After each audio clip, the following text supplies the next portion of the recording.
میری زندگی میں مجھ پہ ایک وقت ایسا آیا جب مجھے بہت شدت سے اس بات کی تمنا پیدا ہوئی کہ دیکھ نہیں سکتے تو کم از کم بات تو ہو، آواز مبارک آواز تو سنائی دے۔ اب وہ کیسے دے سنائی؟ سوچ بچار میں گیا، دیکھنا شروع کیا، سوچنا شروع کیا، کھنگالنا شروع کیا، تو پتہ چلا کہ دعا وہ ہاٹ لائن ہے جس سے اللہ سے بات ہوتی ہے۔ میں نے بھی گھمایا نمبر جیسے آپ گھماتے ہیں، اول آخر درود شریف، ملی کال، میں نے کی بات، آگے سے خاموشی، کوئی رسپانس نہیں، کوئی رسپانس نہیں۔ اس نے قرآن میں کہا میں سنتا ہوں دعا اور قبول کرتا ہوں، بات ختم ہوگی، جاؤ۔ میں نے کہا جی میں اس لیے نہیں آیا، قبولیت کی تو تمنا اور امید اور یقین تو آپ پر ہے ہی ہے، آپ سے بات کرنی ہے۔ اب آگے پھر ایک ڈیوائن سائلنس، ایک باروب، ایک خدائی خاموشی کا مجھے سامنا کرنا پڑا۔ کچھ وقت اس میں گزرا ہے اور اس کے بعد مجھے یاد آتا ہے کہ میں نے ایک بار اللہ کے آگے رویا پیٹا دعا میں کہ یا اللہ بات تو کر۔ ٹھیک ہے ہم اتنے پاک نہیں ہیں، ہمیں کمیاں کوتاہیاں ہیں، ہم گناہ گار لوگ ہیں، میرے جیسے سے بھی بات کر لے کبھی، میں بھی دنیا میں لوگوں کو بتاؤں کہ دیکھو میرے جیسے گناہ گار سے بھی اللہ نے بات کر لی ہے، تو تمہیں کیا مسئلہ ہے؟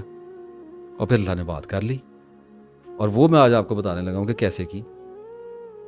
جب آنکھ کھل جائے تو پھر دیواروں کے بیچ میں اپنا منہ بھی نظر آتا ہے۔ جب خدا بولتا ہے تو وہ سائنس کی لینگویج میں بولتا ہے۔ مجھے ایک خیال سوچا کہ میں نے اللہ تعالیٰ سے دعا مانگی ہے کہ یا اللہ مجھے اپنی دوستی عطا کر، یہ ہوگی طویل مدت کی دعا۔ پھر میں نے اللہ سے ایک دعا مانگی، مجھے مغفرت میری کر دے، مجھے آخرت میں بخش دے، مجھے حضور صلی اللہ علیہ وسلم کی شفاعت نصیب فرما، اور میرے رزق میں اضافہ کر دے، میرا علم بڑھا دے، ٹھیک ہے، اور میرے فلاں بندے کے ساتھ معاملات خراب ہو گئے ہیں یہ بھی حل کر دے، ٹھیک ہے، اور میری فلاں دوست کے ساتھ لڑائی ہو گئی ہے، اس سے میرا معاملہ الجھ گیا ہے، اس کو ٹھیک کر دے، اور میرا بجلی کا میٹر نہیں لگ رہا، اس معاملے کو بھی ٹھیک کر دے۔ کو بھی دیکھ لے۔ وہ صحابہ کرام نے تو اپنے جوتے کے تسمے بھی اللہ سے مانگے۔ ہاں اچھا، اب یہ میں نے مختلف دعائیں آپ کو بتائیں، ان میں کچھ طویل مدتی دعائیں ہیں، کچھ ایٹرنٹی کو جاتی ہیں، کچھ دعائیں کم مدت کی ہیں، اور کچھ ابھی کل پرسوں کے لیے ہیں۔ بجلی کا میٹر نہیں لگ رہا، کروا دے، تو نزدیک آ گئی نا دعا کی قبولیت۔ تو مجھے ایک اندازہ ہوا کہ میں قلیل مدتی دعا کیوں نہیں مانگتا، شارٹ ٹرم، تھوڑی سی دیر کی، لمبی کی جگہ شارٹ ٹرم کیوں نہیں مانگتا؟ وہ لوگ ان کرامتوں میں چلے جاتے ہیں، میں تو گناہ گار بندہ بڑا ہوں۔ میں نے ایک دفعہ اللہ سے لاڈ میں کہہ دیا، میں نے کہا میں جلیبیاں کھانی، ٹھیک ہے، آپ بھی کر سکتے ہیں، آپ بھی اللہ کے لاڈ لیں، ہم سارے ہی اللہ کے پیارے بندے ہیں۔ وہ کسی رو میں بیٹھا ہوا تھا، تو اس وقت دعا پہ فوکس تھا، ذہن میں یہ چلتا تھا دعا کیا ہے دعا کیا ہے، ایک دن میں نے کہہ دیا میں نے جلیبی کھانی ہے، ابھی بھی خیر بڑی پسند ہے۔ تو وہ شام کو چھوٹا بھائی گھر میں آیا تو وہ جلیبیاں لے کے آ گیا۔ کیا بات ہو گئی نا، ہو گئی قبول، تو آپ نے جلیبیاں مانگی، شام کو جلیبیاں آ گئیں، بات ہو گئی، نظر آ گئی بات ہوتی ہوئی، نظر آ گئی، بولا ہے آپ کے ساتھ، آپ کی بات کا جواب دیا ہے، آپ نے پکارا اس نے جواب دے دیا۔ تو جب مجھے یہ سسٹم سمجھ میں آ گیا کہ اللہ میرے سے نشانیوں کی زبان میں بات کرے گا، وہ سائنس بھیجے گا، ایونٹس بھیجے گا، ٹریگرز بھیجے گا، وہ مجھے انفس و آفاق میں نشانیاں دکھائے گا میری دعاؤں کے بموجب، ٹھیک ہے۔ اب میں نے اس دعا سے مجھے ایک بات تو سمجھ آ گئی کہ اللہ تعالیٰ سے ایمرجنسی بات کرنی ہے تو چھوٹے ٹائم کی کریں، ٹھیک ہے، بڑے بھی دکھاتا ہوں کیسے ہوتی ہے، تاکہ وہ قبول ہو، آپ کو پتہ چلے اللہ رسپونڈس۔ یہاں تک تو بات مسئلہ میرا حل ہو گیا۔ اب میں آیا لمبی مدت کی دعا پہ، اور میں نے اللہ کو کہا، میں نے کہا یا اللہ اس خاندان میں سے مجھے اٹھا، مجھے اونچا کر دے، مجھے علم عطا کر دے، مجھے ہدایت دے دے، مجھے علم عطا کر، مجھے کسی قابل کر دے، مجھے اپنی دوستی کے قابل بنا دے، اس خاندان میں، اس شہر میں کوئی مجھے، میں امیدوار ہوں تیرا۔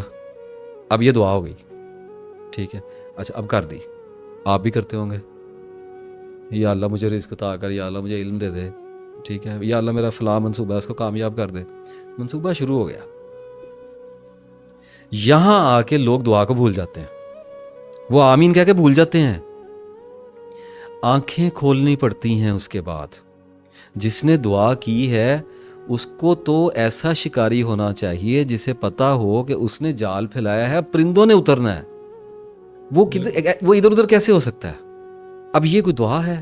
یا اللہ معاف کر دے, یا اللہ معاف کر دے, یا اللہ آخرت میں جگہ, یا اللہ یا اللہ یا اللہ, یہ تو دعا ہی نہیں ہے, یہ تو فارمیلٹی ہے نا.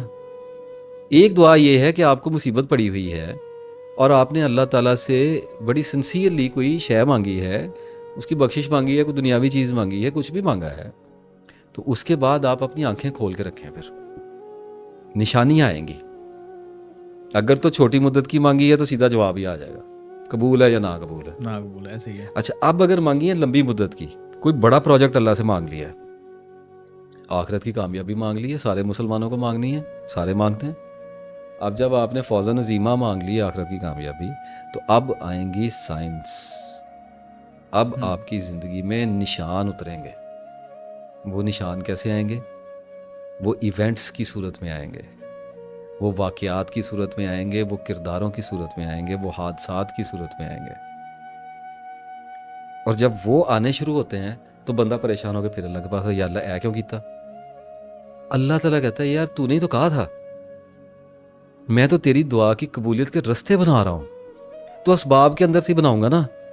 اور آدمی ان نشانیوں کو سمجھنے کی بجائے, ان کی انکوائری کرنے کی بجائے, ان کو مائل سٹون کے اوپر لکھے ہوئے نمبرز یا ان کے اوپر لیٹرز پڑھنے کی بجائے ان سے خوف کھاتا ہے, الٹا پریشان ہوتا ہے. اور ان کے حل کرنے کے لیے ایک آدمی نے کہا, میں نے اللہ کو کہا کہ یا اللہ مجھے اپنے دوستی میں لے جا, مجھے ٹھیک کر دے. اللہ نے میرا کاروبار بند کرا دیا. Seriously, I was going very fine. اس نے میرا بی پی نیچے گرایا ہے, ٹھیک ہے, مجھے ٹھنڈا کیا اور میرا کاروبار بند کرا دیا, میں چھوڑ کے بھاگ گیا. اب میں بیٹھا ہوں دعا میں پھر کہ یا اللہ میرا رزق بند ہو گیا. اللہ تعالیٰ کہتا ہے صبر کا, تجھے کیسے پتا تیرا رزق بند ہو گیا؟ میں تیرے رستے بنا رہا ہوں, کیونکہ جو تمنا تو نے کی ہے تجھ میں وہاں تک پہنچنے کی اہلیت نہیں ہے. دیکھیں آپ اللہ کو کیوں کہتے ہیں کہ یا اللہ مجھے رزق عطا کر؟ آپ میں رزق تک پہنچنے کی کیپیسٹی نہیں ہے. بے پناہ علم کے ساتھ ایک روشن آنکھ چاہیے, تب اللہ سے بات کرنی آتی ہے. اب میں نے مانگی دعا تو اللہ کیا کرے گا؟ میری زندگی میں بھوچال کھڑا کر دے گا. اس کی وجہ پتہ کیا ہے؟ وہ کیوں ایسے کرتا ہے؟ وہ یہ بھی تو کر سکتا ہے نا کہ میں رات کو اٹھوں, میں سو کے صبح اٹھوں رات کو تو میری دل کی دنیا بدل گئی ہو اور میرے ہاتھ میں تسبیح ہو اور میں وضو کر کے مسجد کو نکل جاؤں دفتر جانے کی بجائے. ایسا کبھی نہیں کرے گا. وہ کر سکتا ہے, اس کی وجہ ہے اس کے پاس ایک. اگر وہ آپ کے ساتھ, میرے ساتھ کر سکتا ہے تو آپ کے ساتھ پھر کیوں نہ کرے گا؟ آپ کا کیا قصور ہے؟ تو پھر ہر بندہ دعا مانگے گا اور اسپرچویلٹی کی طرف جائے گا اور سیٹل ہو کے بیٹھ جائے گا. کیونکہ بندے تو سارے اسی کے بندے سارے اسی کے ہیں. بندوں کو کس کا دل کرتا ہے جا کے کمائیاں کرے, کس کا دھندے کو پیٹنے کو کس کا دل کرتا ہے. اب میں نے کی دعا تو اللہ یہ کرے گا, میری زندگی میں بھونچال کھڑا کرے گا, ایک طوفان آئے گا میری زندگی میں. وہ طوفان اس لیے آیا ہے کہ جو دعا میں نے مانگی ہے وہ میری نیت میں ہے. اب مجھے دیکھیں, جب کہا گیا انما الاعمال بالنیات, نیتوں پر اعمال کا دار و مدار ہے, اس کا مطلب یہ نہیں ہے کہ آپ نیتوں سے سب کچھ کر لیں گے. اعمال کا دار و مدار نیتوں پر ہے, مقدر کا نہیں ہے. میں نے دعا جب مانگی ہے نا تو وہ میری تمناؤں میں ہے, اس کا مطلب میری نیات میں ہے. لیکن میرے ایکشنز اتنے ویک ہیں کیونکہ میرے پاس نالج کم ہے. میں کبھی چلے کروں گا, کبھی مراقبے کروں گا, کبھی میں کسی بابے کے پیچھے لگوں گا, کبھی کسی کے پیچھے, کبھی کسی نجومی کے پاس جاؤں گا, کبھی کچھ, کبھی آنکھیں بند کر کے عجیب حرکتیں کروں گا. تو وہ کیا کرے گا کہ وہ میری زندگی میں حادثات بھیجے گا, وہ میری زندگی میں ایسے لوگ بھیجے گا جو مجھے ڈپریس کریں گے, یا مجھے تحریک دیں گے, یا مجھے موٹیویٹ کریں گے. کردار بدلے گا میرے, وہ میرے واقعات ایسے کر دے گا جس کے اوپر وہ میری نفسیات کے اندر ایسا دباؤ پیدا کرنا شروع کرے گا میری دعا کے لیے, میری دعا کی قبولیت کے لیے, جس کی وجہ سے میں ان راستوں کا آہستہ آہستہ مسافر ہونے لگوں گا جن پہ میں اپنی مرضی اور اپنی کوشش اور اپنی دریافت سے کبھی بھی نہیں پہنچ سکتا. ہر بندہ کہتا ہے میں نیک ہو جاؤں, نیک ہو کے نہیں جاتے. اپنی کوشش سے جنت لے لو پھر.